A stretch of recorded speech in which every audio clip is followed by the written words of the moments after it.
Boa tarde a todos.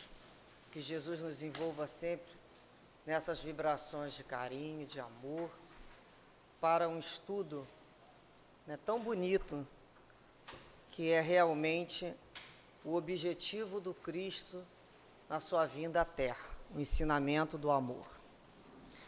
Então, para iniciarmos o nosso raciocínio, nós vamos rever aqui o que a companheira acabou de ler, em pedaços. Os fariseus, tomando conhecimento que Jesus fizera os saduceus, se calaram, reuniram-se, e um deles, que era o doutor da lei, veio fazer-lhe esta pergunta para tentá-lo. Mestre, qual é o maior mandamento da lei? Repara que ele é doutor da lei conhece a lei muito bem.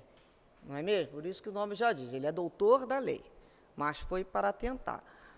Por que ele foi tentar o maior mandamento? Qual era a dúvida que ele poderia colocar ali Jesus? Em que situação? Primeiramente, que nós vamos lembrar que no judaísmo tem nos seus elementos constitutivos da sua crença aproximadamente 613 prescrições, contidas principalmente em Levítico e Deuteronômio. 613 prescrições, aproximadamente, que regulam a vida, o dia a dia do judeu. Então, tem a prescrição de como ele, o que ele deve comer, com quem ele deve casar, como é que ele deve criar o filho, como é que a questão do comércio dele, a questão das dívidas comerciais, enfim, são 613. Então, a pergunta dele era, dentro de todos os mandamentos, qual é o maior mandamento? É essa a dúvida que ele queria, dentro dos 613, qual é o maior mandamento? Porque Jesus conhecia muito bem todos os mandamentos. Ele ensinava, quando ele ia no templo, ele falava. Então Jesus respondeu a ele: amarás ao Senhor teu Deus de todo o teu coração e de toda a tua alma e de todo o teu espírito. É o maior e o primeiro mandamento. E eis o segundo, que é semelhante ao primeiro: amarás o teu próximo como a ti mesmo. E ele termina dizendo: toda a lei e os profetas estão encerrados nesses dois mandamentos. Ou seja, toda aquela prescrição que vocês conhecem, todos os livros do Antigo Testamento, e todas as passagens dos reis, crônicas e os profetas, está contido em dois mandamentos: amará a Deus sobre todas as coisas e ao próximo como a si mesmo. Então, o que Jesus traz ao mundo é uma determinação, é uma lei de determinação de amor. É o que ele vai mostrar. O tempo todo é amor. Então, o amor como base da lei, o amor como fundamento de toda a doutrina do Cristo. Então, inicialmente, tem que fazer essa percepção, que a resposta dele foi: amará a Deus sobre todas as coisas. Bem, nesse momento que ele fala a palavra, amarás a Deus de todo o teu espírito, de todo o teu coração, ele traz, na realidade, ao mundo, naquela época, naquela sociedade vigente, um Deus de amor, um Deus Pai, um Deus misericordioso, justo e bom, completamente diferente do Deus dos judeus. Porque o Deus dos judeus é o Senhor dos exércitos. É aquele, que faz escolhas, faz suas preferências, tem caprichos, tem ciúme, fica magoado quando não é atendido, incita a guerra, manda que mate mesmo, é o olho por olho e dente por dente. Então, esse era o Deus que eles conheciam, eles temiam, eles não amavam a Deus. Ninguém tem como amar aquela figura que o tempo todo vai me castigar. Então, o que foi desenvolvido ao longo do tempo? O temor a Deus, o medo de Deus, como até hoje algumas criaturas ainda trazem esses requisitos, principalmente pela nossa educação, na maioria da nossa sociedade, uma educação ainda judaico-cristã, que é de botar medo. Né? Ó, papai do céu está te vendo, ó, papai do céu vai te punir. Ó, se você faz isso comigo, você vai ver o que Deus vai fazer. Então, esse Deus é um justiceiro. Então, Jesus traz a concepção do Abba, Pai, amor. Então, ele deixa claro que ele veio ao mundo para fazer a vontade desse Pai que enviou ele ao mundo, para ensinar a sua lei de quê? Lei de amor e de verdade. Então, ele vem para isso ao mundo. O meu alimento é fazer a vontade do meu Pai.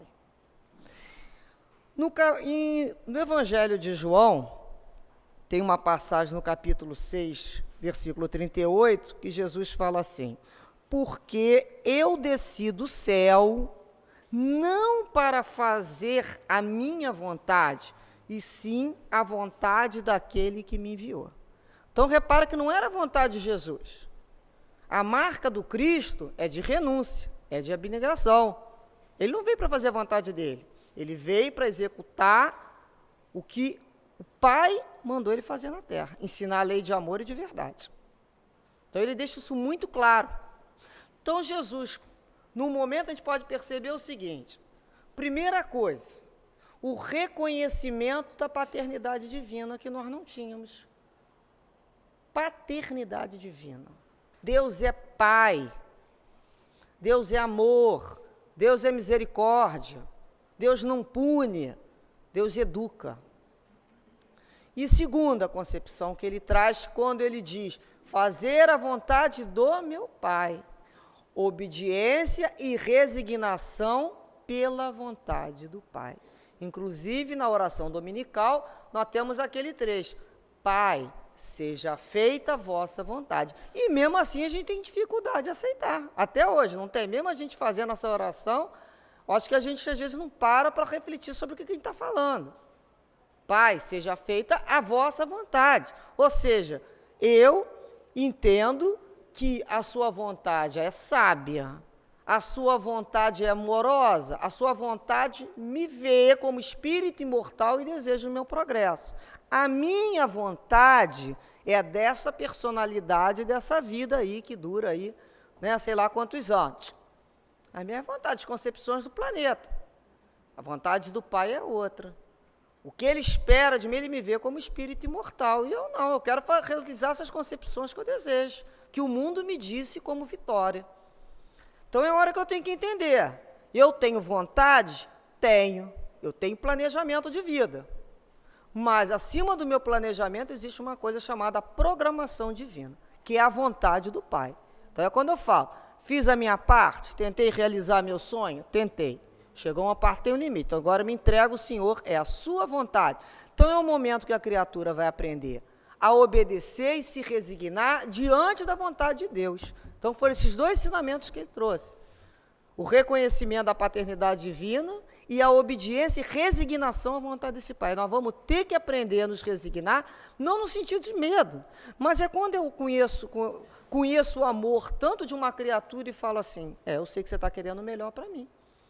E me entrego, com toda a confiança. Jesus, quando se encontrava na Samaria, tem a passagem dele com a mulher samaritana, lá no poço de Jacó. E essa mulher samaritana, os samaritanos eram considerados indignos, gente de uma vida, né? Eles não rezavam na mesma cartilha que o judeu ortodoxo. Por isso houve, né, nessa época da dispersão, houve essa divisão. Os samaritanos adoravam a Deus, rezavam a Deus, no monte chamado Gerizim. E os ortodoxos em Jerusalém. Por isso, quando ela começa sua conversa com Jesus e percebe ele como um mestre, né? Depois de algumas situações que ele lhe revela, ela pergunta: Senhor, aonde devemos adorar a Deus? No Monte Gerizim ou em Jerusalém, como os judeus. E o que ele fala? Os verdadeiros adoradores adorarão o Pai em espírito e verdade. Ou seja, é quando compreendemos que o Pai, né, ele quer ser adorado quando faz a sua vontade. Verdadeiros adoradores são aqueles que adoram em espírito e verdade, ou seja, de todo o coração, com toda a aceitação. Então, ele não quer nenhuma criatura num processo de adoração no sentido que a gente já ouviu falar, que a criatura fica ali, adorando uma imagem, joelhada. Não é nada disso. Fazer a vontade do Pai, inicialmente, já é não lhe aborrecer a obra. Não é mesmo? Não lhe aborrecer a obra. Deus tem uma obra, tem lei. Então, se eu adoro a Deus, se eu falo que eu adoro a Deus, que eu acredito em Deus, eu tenho que trabalhar para o advento do reino de Deus no mundo. Porque senão vai ser um contrassenso. Eu acredito em Deus, mas atrapalho a obra dele. Porque eu não aceito a vontade dele na minha vida. Eu não aceito a programação que ele me deu. Eu sou uma revoltada, eu sou uma irresignada, eu fico no processo da inaptação, eu fico frustrada, azeda, amarga. Ué, como é que está a minha confiança em Deus? Como é que eu falo que eu amo a Deus se eu nem confio ainda? Então, é justamente essa reflexão. Então, a gente começa a perceber o que é adorar a Deus. É obra e não processo estático. É movimento. E Jesus, continuando essa parte, ele fala assim, sobre o segundo mandamento, né? Que o segundo mandamento é semelhante ao primeiro. Ou seja, tão importante quanto amar a Deus. Qual é? Amarás o teu próximo como a ti mesmo. E esses dois mandamentos contêm toda a lei e profeta. Primeiro mandamento, amar a Deus. E ao próximo, que é tão importante quanto o primeiro, que é amar ao próximo como a si mesmo. Lei de amor. Tem que perceber sempre isso. Então, Jesus, né, para nos ensinar sobre essa passagem de amar o próximo, tem uma passagem em Lucas que o evangelista narra da seguinte maneira, que Jesus foi procurado mais uma vez por um doutor da lei. Doutor da lei é aquele que entende mesmo da lei, eles viviam para isso. Esse doutor perguntou assim, mestre, que farei para herdar a vida eterna? Esse aqui já queria saber o que ele precisa fazer para ter a vida eterna. Jesus, né, percebendo o objetivo capcioso da indagação, limitou-se a indagar para ele, para o doutor da lei. O que está escrito na lei? Como é que tu lês? Ele, conhecedor da lei, o que está escrito lá na lei? Ele, de cor e salteado, sem pestanejar, respondeu, amarás o Senhor teu Deus de todo o teu coração, de toda a tua alma, de toda a tua força, de todo o teu entendimento, e ao próximo como a ti mesmo. Ele sabia. Então Jesus lhe disse, respondeste bem, faze isso e desfrutará da vida eterna. Ou seja, você já não sabe? Então faz isso aí que você acabou de falar. Está na ponta da língua. Qual é a sua dúvida? Aí ele continua. Para se justificar, ele perguntou assim, e quem é meu próximo? Ele sabia responder, e amará o próximo como a si mesmo. Só que ele não sabia o quê? Quem é o meu próximo? Então Jesus aproveita essa questão para contar a parábola do bom samaritano, né, onde um homem descendo de Jericó, de Jerusalém para Jericó, sofre um assalto por alguns malfeitores que deixam ele sem nada, lhe roubam tudo, ainda lhe machucam, lhe maltratam, deixando ele jogado lá na rua. Esses salteadores lá, bando que estava naquela situação.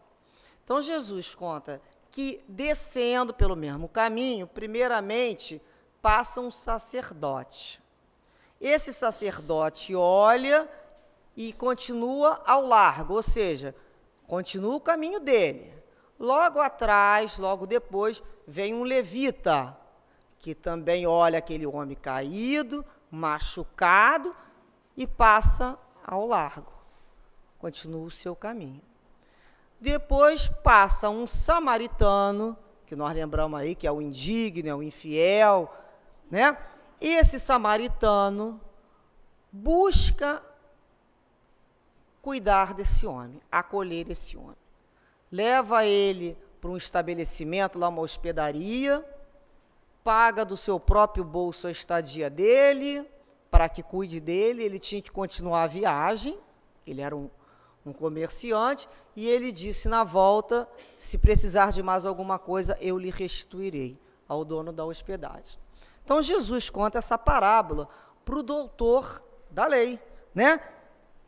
E ele pergunta para ele, ao doutor da lei, qual desses três te parece que foi o próximo do homem que havia sido vítima dos salteadores? Qual desses três foi o próximo? Aí ele respondeu, o que usou de misericórdia com ele. Então Jesus falou, mais uma maneira, vai e faz da mesma maneira. Então ele sabia, foi aquele que usou de misericórdia. Então nós vamos perceber, primeiro, né, que o doutor da lei, nessa situação, ele conhecia as respostas, como muita gente é o quê? Vitrola vazia, processo de repetição, né, que fala aquilo que ouviu, decora, tem uma boa memorização. Mas quando ele coloca quem é o meu próximo, ele não parou nem para refletir. Então, ele percebeu. Quando Jesus usa, né, personagem, sacerdote e o levita, por quê? Porque eles eram considerados santos naquela época. Eram os homens mais exigentes da lei de Moisés. Eles se achavam, diante daquela sociedade judaica, os melhores, os cumpridores da lei. E o samaritano, Jesus vai usar justamente vai usar o samaritano como bom samaritano, para demonstrar que não existe a questão do status, não vale nada. O rótulo não vale nada. Então, o indigno, aquele que não ora lá em Jerusalém, aquele que não aceita alguns presentes, foi o que teve misericórdia com o outro. Então, ele demonstra justamente isso. A diferença da teoria para a prática. Não é mesmo? A diferença da teoria para a prática. Porque o doutor da lei, o sacerdote e o levita, grandes conhecedores da lei, mas que não praticaram. Então, quem foi próximo desse homem? Aquele que usou de misericórdia. Então, a gente começa a pensar, quem é o nosso próximo? A gente também pode perguntar. Que a gente fala assim, será que o próximo é aquele que está bem próximo de mim? Às vezes uma pessoa que mora próximo a mim, no meu coração ela fica bem longe.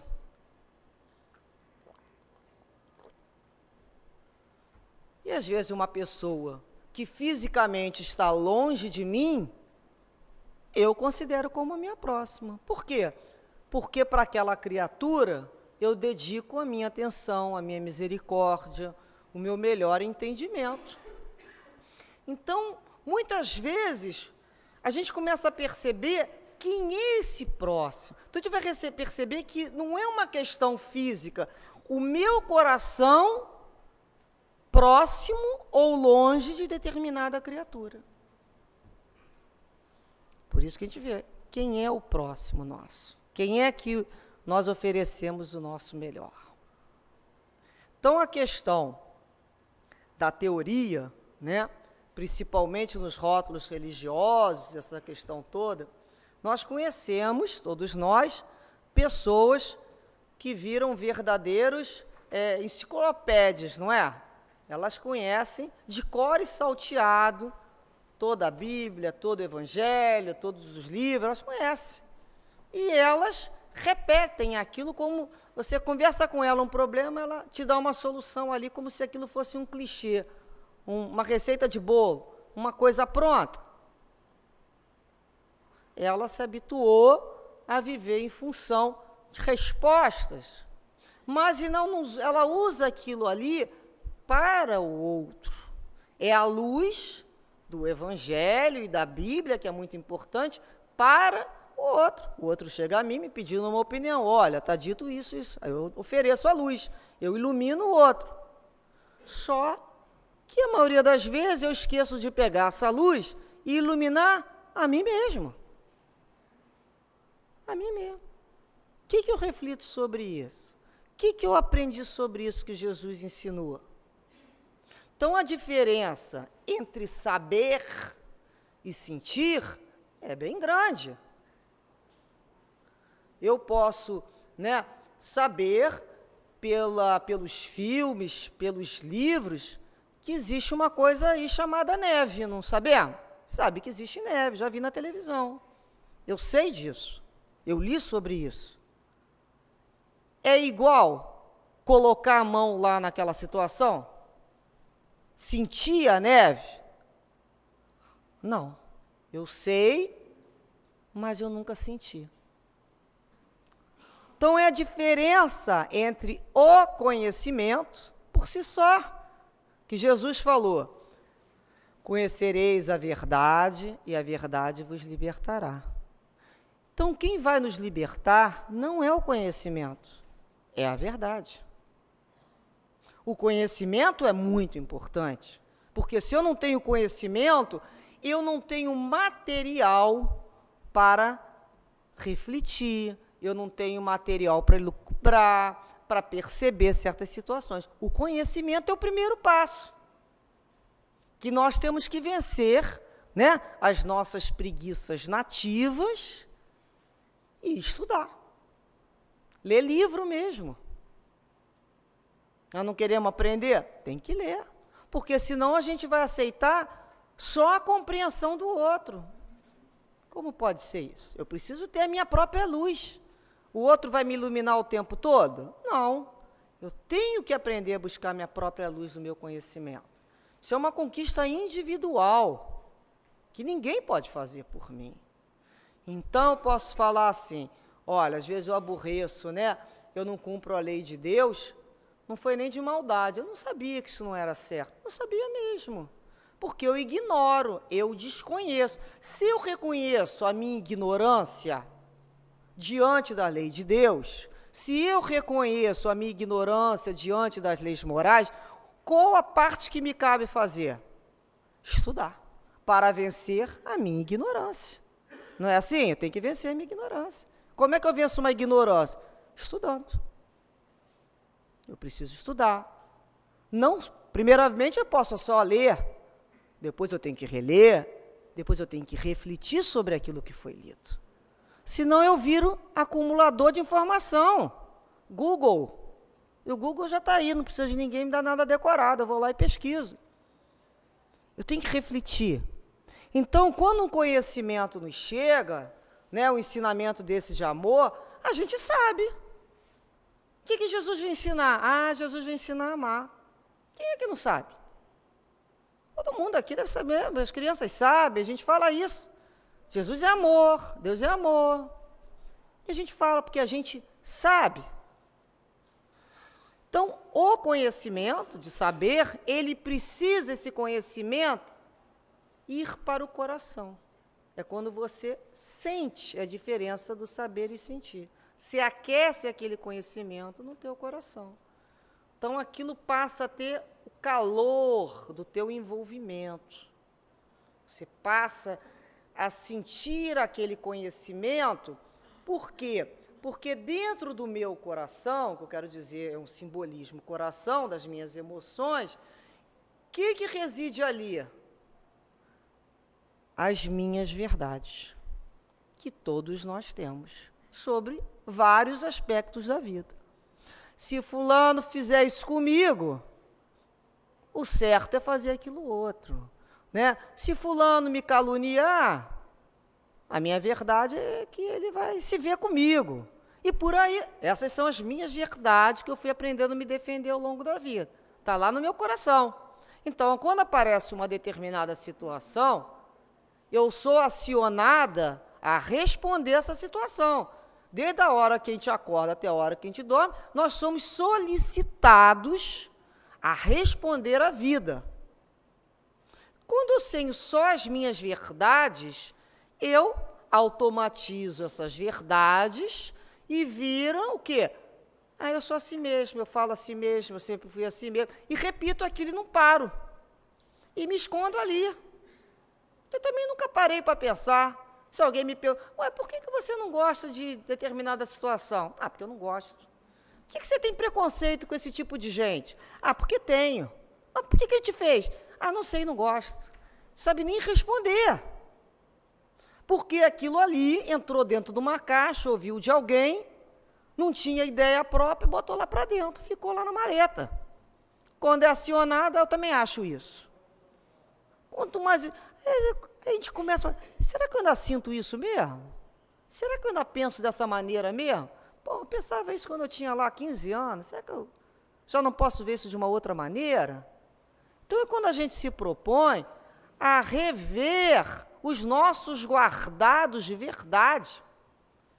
Nós somos cheios de verdade. Né? Nós nos arvoramos em grandes conhecedores. Tanto é quando as pessoas, às vezes, vêm conversar com a gente, o que a gente fala? Tá bom, já sei disso. Não é? Ou então nem escuto. Não vou nem dar confiança. Fala, vai entrar por aqui e sair por ali. Rebeldia. Porque nós somos os detentores das nossas verdades. É verdade. Mas, junto à minha verdade pessoal, que é o meu arcabouço moral, que eu venho trazendo por várias reencarnações, algumas foram construídas por reflexões e outras foram tipo colagem, ouvi de alguém, ouvi no que este trabalho, coloquei, como verdade está ali. Só que junto a essa minha verdade existe uma coisa chamada verdade universal, que é a lei de Deus. Então, quando eu sinto a lei de Deus, estudo a lei de Deus e começo a sentir essa lei de Deus, naturalmente vai ter o quê? Um contraponto. Não é isso que vai acontecer? Vai acontecer uma comparação. Olha como é que eu faço e ajo o dia, né, que me tratam mal. Olha como é que eu faço. Olha o que Jesus fala para fazer. Bateu um contraponto. E aí? O que Jesus, né, a questão do perdão. Como é que eu ajo quando eu me sinto ofendida? O que Jesus fala sobre o perdão? Perdoar, né? 7 vezes, 200 vezes, indefinidamente. O que Jesus fala da mansietude? O que Jesus, né, em todos os sentidos, qual é o ensinamento do Cristo? Então eu tenho que sentir. Porque se eu procuro, nas minhas preces, fazer as minhas orações, dizer assim, Pai, seja feita a sua vontade, e dizer, eu acredito em Jesus, eu acredito em Deus, na hora que eu comparo as minhas verdades com a verdade do Cristo, eu percebo que existe uma imensa diferença, do qual eu também não preciso entrar em desespero. Uma imensa diferença, um abismo de diferença. Repare que o primeiro processo foi refletir, ganhar conhecimento, e o segundo é a reflexão pelo coração. Então, foi sentida a diferença. O que se faz? Muitas pessoas saem correndo, abandonam, desistem, acham que não vão ser capazes. A gente sabe que isso não é a solução. A lei é a lei de progresso, nós vamos ter que progredir. Então, nós vamos ter que aprender, né? Nessa comparação, começar a nos ajustar à lei de Deus. É quando a gente começa a pegar a nossa vida e ajustar mesmo, com disciplina. Não vai ser espontaneamente, não, porque a gente viveu aí todo largo, todo espaçoso. E entrar na porta estreita tem que ter muita disciplina. Não é fácil. A gente tem que compreender que a marca do Cristo é de renúncia. Eu não posso dizer que eu sou cristã e não admitir na minha vida a palavra renunciar à minha vontade pela vontade de Deus. Está tendo um contrassenso. Então, aquele que vai acompanhar o Cristo tem que saber que vai viver renúncia. Se fizeram isso com o Senhor, que dirá com os seus servos? O que aconteceu com Cristo? O que vai acontecer com a gente? Que ideia é essa do que aquele que negocia com Deus e com Cristo e nada acontece? Como é isso? Se a marca do Cristo é justamente o testemunho da fé, que ele não veio para fazer a vontade dele, sim do Pai, então a gente começa a compreender que quando essa verdade, eu estudo essa verdade, né, quando eu busco o conhecimento da verdade do Cristo, essas passagens do Evangelho, eu começo a compreender que é uma luz. Isso é uma luz que começa a iluminar. Não é assim? Vai começar a iluminar a nossa casa emocional, nossa casa mental, esse processo de contraponto. Então, é aquele momento que eu tenho que, para isso ocorrer, para que essa reflexão realmente ocorra, é imprescindível o autoconhecimento. Porque, olha só, sem o autoconhecimento, eu vou comparar o quê? Eu não me conheço. Não é assim? Como é que você é? Ah, sei lá, vou fazendo. Fulano, resolve para mim. Fulano, para mim está tudo bom. Não, está tudo bom não. A pessoa não quer aprender a se responsabilizar por escolhas. Por quê? Tem acertos e tem erros. Só acerta aquele que tem coragem de assumir os seus erros e aprender com os seus erros. Ninguém nasce sabendo. São várias reencarnações para se aprender.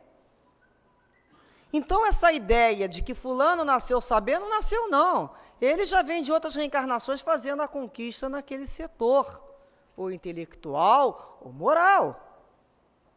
Nenhum espírito superior foi pronto. É lei do progresso, começou como todos nós, com todas as dificuldades. A disciplina, Emmanuel fala, a disciplina antecede a espontaneidade. É com muita disciplina, é com muito esforço, é com muito sacrifício. Por quê? Porque eu tenho que me conhecer. E me conhecer significa reconhecer as minhas fragilidades e as minhas imperfeições. Como é difícil. Como é difícil nós sermos honestos com nós mesmos. Não precisa ir para o outro não, que aqui não tem padre, não tem confessionário, ninguém precisa se conhecer. É com a gente. É no nosso santuário interior. Olha como é que eu ainda ajo. Olha como é que eu ainda vivo essa situação. Olha como é que eu ainda sinto isso. Tem nome. Sentimento tem nome. Aí eu não quero nem pensar o que eu estou pensando. Não, eu não estou pensando isso. Tem que ter coragem. Qual é o nome desse sentimento que eu estou tendo? Qual é o nome dessa emoção? É raiva. Ai, que vergonha, eu não posso ter raiva. Ué, é uma emoção. Eu não posso negar. Eu tenho raiva, eu tenho ciúme, eu tenho inveja, eu tenho violência. O que eu tenho? Do momento que eu reconheço, eu já andei 50%. Porque no momento que vem a luz, que é a verdade universal que o Cristo nos trouxe, que é a lei de Deus, de amor, de justiça e de misericórdia, eu entro nesse contraponto e já percebo para onde que eu tenho que direcionar. Então, se eu me percebo uma pessoa ainda muito violenta, muito impaciente com o outro, qual é o contraponto dessa virtude que o Cristo ensinou? A afabilidade e doçura, a paciência. Bem-aventurados mansos e pacíficos. Aí eu falo assim, nossa, que distância que eu estou disso. Mas pelo menos eu já reconheço que eu estou distante e que tenho que caminhar. Não adianta ficar ali sentado chorando pelo que eu não sou. Sofrer pelo que eu não sou. Eu não posso sofrer pelo que eu não sou. Eu ainda sou assim. A natureza não dá salto. Então, por mais que eu estude, que eu conheça, eu vou precisar de um tempo grande, diga-se de passagem, já várias reencarnações para efetuar determinadas conquistas. Mas já começo a caminhar na direção do Cristo. É diferente quando eu nego. Porque quando eu nego, eu sou perfeito, eu sei tudo, eu fico lá no meu canto e perco tempo de progresso, fazendo máscara para a sociedade achar que eu sou boa, não sei o quê, compreensivo. Eu estou enganando a mim mesmo. O processo é sempre com a gente, com Deus, não é com ninguém. Então está lá o outro na minha vida para testar minha paciência mesmo. Está lá o familiar ali azucrinando aquilo ali, é para ver como é que eu funciono no perdão, como é que eu funciono na paciência, se eu já consigo domar a minha violência nas minhas respostas. Esse é o objetivo. Porque senão o que a gente está fazendo aqui? O que a gente veio fazer aqui, não só aqui na casa espírita, mas nessa reencarnação, se não foi buscar nos comprometer com o padrão do Cristo, que nos convida à mudança. Então, nós temos a oportunidade, com a doutrina espírita, que revive todos os ensinamentos de Jesus, de observar os nossos comportamentos, os nossos sentimentos, as nossas emoções, com ternura, primeiramente. A natureza não dá salto, eu estou dentro da minha linha de progresso, dentro do meu estágio evolutivo. Eu não posso me comparar, nem lá com São Francisco de Assis e nem lá com aquele homem ainda, né, mais brutal que a gente tem ouvido falar lá dos inícios, bem primitivo. Não, eu estou no meu tempo, eu tenho que comparar comigo mesmo. O que eu mudei? O conhecimento da lei de Deus, de amor, me fez começar a repensar, pelo menos, nas minhas relações afetivas.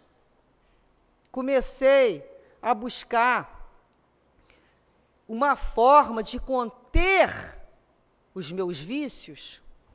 Se eu reconheço que eu tenho determinado vício e descubro pelas leis de Deus que eu preciso ter o quê? Eu tenho que ter resistência, eu tenho que aprender a desenvolver resistência para combater um determinado vício.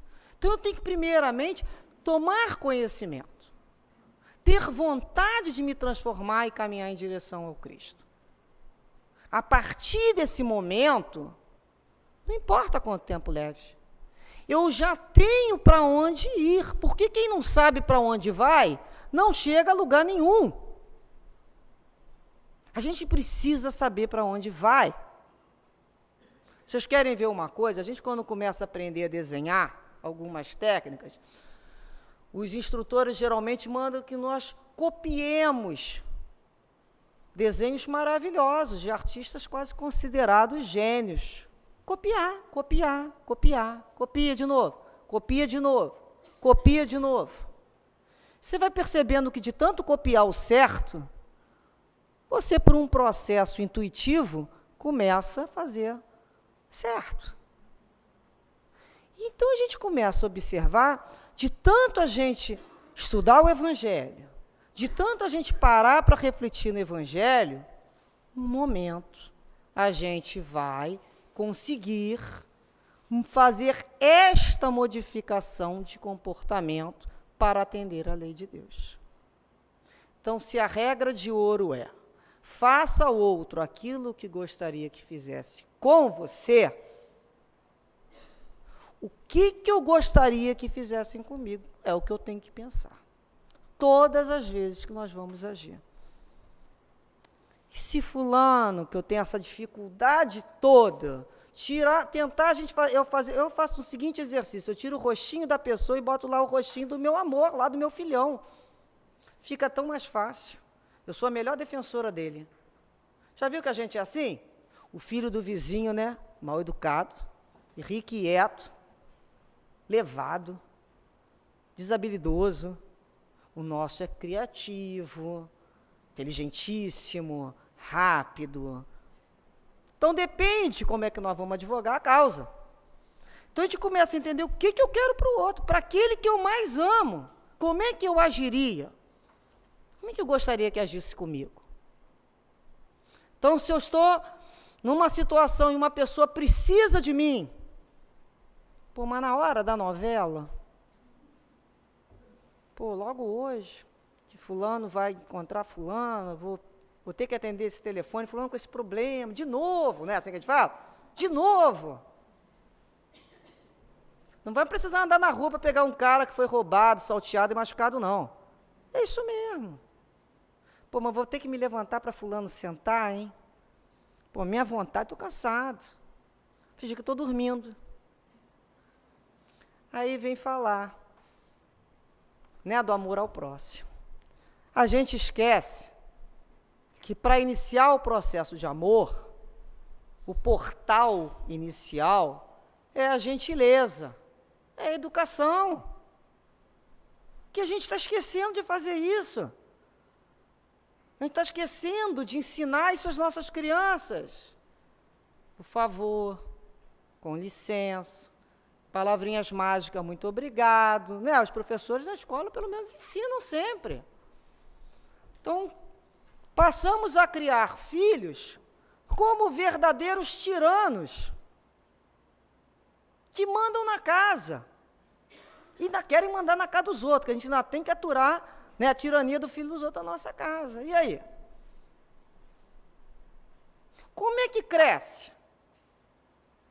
Essa criatura que é atendida em tudo, que não leva não, que vive à solta para desenvolver a criatividade, como ela agirá nas suas primeiras contrariedades da vida? Porque se a coisa mais certa que existe é que nós seremos contrariados.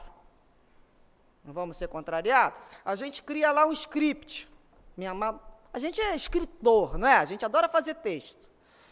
Eu vou estudar não sei o quê, eu vou me formar em não sei o quê, eu vou me casar, sabe, com um homem assim, não é? Com a mulher assada, eu vou morar em tal local, eu vou viajar em tal local. Os meus filhos vão ser assim. A gente vai com tudo direitinho. Cheio de detalhes. Aí eu vou fazer isso, fulano vai fazer isso. Está lá. É errado fazer um planejamento de vida? Não. Muito natural. Positivo. Você tem que pensar. Para alguma coisa se materializar, ela começa na mente. Eu tenho que pensar. Mas, peraí, isso é o plano A. Né? Um dia eu vi um aluno falando, o que você quer fazer, meu filho? Eu quero ser diplomata. Eu falei, que legal. E o teu plano B? Né? Ele, juiz. E o C? Porque você tem que levar a criatura a raciocinar que tem um plano A, tem que ter um plano B, tem que ter um plano C, e às vezes a gente acaba lá no X, Z. Ele tem que entender que vai acontecer. Provavelmente, não é certo, muitas dessas situações. Como é que eu estou preparado para ser frustrado no meu plano A? Porque o meu planejamento é lícito, sim, eu fazer. Mas acima do meu planejamento existe a programação divina. Existe uma programação divina, do qual eu, antes de me reencarnar, junto aos meus mentores e guias espirituais, quando eu tenho condições de chegar em um consenso, ou eles decidiram para mim situações determinantes que eu preciso vivenciar. O restante, tipo assim, o restante vai ser o que você fizer por onde. O restante você trabalha isso, se esforça que você consegue. Agora, essas situações aqui você vai passar. Ó. Então, de repente, o cara imaginou casar, não vai casar. Imaginou que vai ter filho, não vai ter filho. Imaginou X profissão, não vai ter X profissão. Imaginou tal setor social, não vai pertencer. Esse era o plano A. Se ele não aprender, como Jesus falou, a ter obediência e resignação à vontade do Pai, frustrado, amargo, azedo, não é isso que vai acontecer? E doente, porque vai adoecer, porque é inadaptado à própria vida, não conseguiu aceitar a própria vida. Mas eu não queria me separar, mas separou. Mas eu não queria isso. Antes da minha vontade, tem a vontade do Pai. Eu fiz a minha parte para que desse tudo certo? Fiz. Está lá a passagem. Ajuda-te que o céu te ajudará. Eu fiz a minha parte para que aquilo funcionasse, que aquilo ocorresse. Fiz, eu tenho consciência que eu fiz o meu melhor. Se eu não foi melhor do que isso, é porque eu não tenho condições de fazer melhor do que isso. Eu vou até aí. Bem, e daí em diante? Não consegui. Não depende de mim. Chega um momento que transcende, que a gente fala, Senhor, me entrego e confio a minha vida ao Senhor. O que eu podia fazer, eu fiz. Me ajuda a aceitar a sua vontade na minha vida. E não fazer as nossas preces ensinando o que Deus vai fazer. Porque Ele sabe. A gente está conversando com Ele, que está pedindo. Senhor, eu gostaria disso. Mas essa é a minha necessidade da minha personalidade neste momento reencarnatório, onde uma sociedade nos diz que se dá bem, que vencer na vida é morar em tal local, é ter fulano como companheiro. Bem, a sociedade é cheia de modelos aí, que nos vende. E a gente embarca. É a minha necessidade, da minha personalidade. Claro, eu também quero viver bem, eu também quero, não quero passar aperto. É natural. Só que dá certo é eu cumprir a minha programação reencarnatória, que muitas vezes é vivenciar aquela dor. Ali que está a minha prova. Então, ao final de uma reencarnação, quando a criatura olha para trás e fala assim, não sei como eu aguentei passar por tudo isso, sem fazer uma bobagem. A gente sabe como foi com o apoio dos guias e mentores espirituais, com o apoio do Cristo. Então, ela venceu? Venceu. Ela venceu o principal, que foi caminhar o trajeto que ela tinha que fazer. Então, a minha personalidade quer uma coisa. O que eu vou querer? Eu quero que for melhor. Deus não me vê na personalidade. A vontade de Deus é sábia. Deus me vê como um espírito imortal. Ele não me reduz a uma reencarnação de 100 anos. A vontade de Deus, Ele me vê com o espírito imortal. Ela precisa progredir nesse setor. Ela tem que passar por isso aí, até ela aprender. Então, nós vamos começando a perceber a importância da gente reconhecer essa paternidade divina, esse amor ao Deus. Porque se eu não tiver certeza que Ele me ama e que Ele é misericordioso com as minhas dificuldades, eu vou viver me punindo. Eu tenho que aprender a desenvolver resignação. Faço a minha parte e o restante eu me resigno. Eu confio em Deus, eu me entrego a Deus. Que às vezes a gente fala, né, confia em Deus, né? Aí a gente fala para o filho, vai com Deus, meu filho. Aí ele vai. Aí a gente não dorme não, porque vai que Deus dorme junto, né? E eu estou ali tomando conta do relógio. Confiei. Não. É muito difícil desenvolver a fé e a confiança. A gente tem que fazer essa percepção. Por isso, a gente tem sempre que refletir. Se alguma vez eu fiquei desamparado, alguma vez, quando eu pedi ajuda, eu fiquei sem resposta, diferente de exigência, ou negociar com o plano espiritual.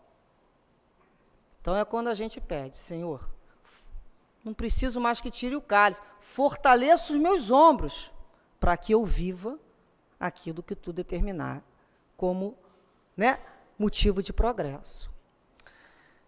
Tem uma história que um estudioso, um rapaz, né, muito sedento de informação, ele conhecia lá todo o Antigo Testamento, toda a Bíblia, e chegou lá para um doutor da lei, chamado Shammai, e falou assim para ele, você pode me ensinar a Bíblia? Ele falou, posso, mas eu quero que você me ensine a Bíblia durante um tempo que eu consiga ficar em pé. E detalhe, só num pé. Nesse tempo que eu conseguir ficar aqui só num pé, o senhor me ensina a Bíblia? Ele falou, impossível. Não tem como ensinar a Bíblia para você enquanto você suporta ficar só sobre um pé, vai ser pouco tempo. Não desisto. Aí ele falou assim, então a sua doutrina não me serve. E continuou pesquisando até que ele encontrou o grande Eliel, né, um rabi, muito conhecido nas escrituras, e um sábio. E ele pediu a mesma coisa a Eliel. Você pode me ensinar a Bíblia enquanto eu fico sobre apenas uma perna? E ele, acostumado com essas lógicas, essas argumentações humanas, um homem experiente, falou para ele, posso sim. Aí ele virou, ele, o que eu faço? Ele falou, toma a sua posição. Aí ele tomou a posição dele, ficou lá numa perna. Aí o rabi falou para ele, ama. Aí ele, e o resto? Ama. E o restante da Bíblia? Aí ele fala, o restante da Bíblia é só para te explicar como é que ama. Todo o restante da Bíblia é para falar, ama. Só isso. Então é quando a gente começa a entender por que Jesus falou, estão aí os 2 mandamentos, são mandamentos de amor, está aí toda a lei e todos os profetas. Então o que tem em todo o livro da Bíblia, Novo Testamento e Antigo Testamento? Uma lei de amor. Ama. Vamos aprender a desenvolver esse sentimento aos poucos dentro do nosso coração. Vamos aprender a observar a necessidade do outro. Vamos desenvolver a empatia, nos colocar no lugar do outro. Vamos começar a perceber as necessidades que o outro tem com as nossas luzes, naquilo que a gente já tem de bom, porque todos nós já temos conquistas que podemos ofertar ao outro. E aquele que tem e dá, mais lhe será dado. Então a gente começa a desenvolver esse amor aos poucos, dentro da nossa medida do possível. É quando eu ainda não perdoo o fulano diretamente e inicio como? Já orando por ele, diminuindo essas arestas. Olha o processo do amor iniciando. É quando eu já começo a orar para que aquela criatura se pacifique. Não para que ela seja afastada do meu caminho, para que a gente se compreenda, para que eu tenha a humildade de reconhecer que ela pensa diferente de mim, e que é o pensamento dela. Então, a gente começa a aprender a conviver melhor. Então, que Jesus nos inspire sempre o seu amor, né? E que nós, como espíritos imortais, possamos nos conduzir em direção ao Cristo que nos levará a Deus, através do amor. Muito amor para todos.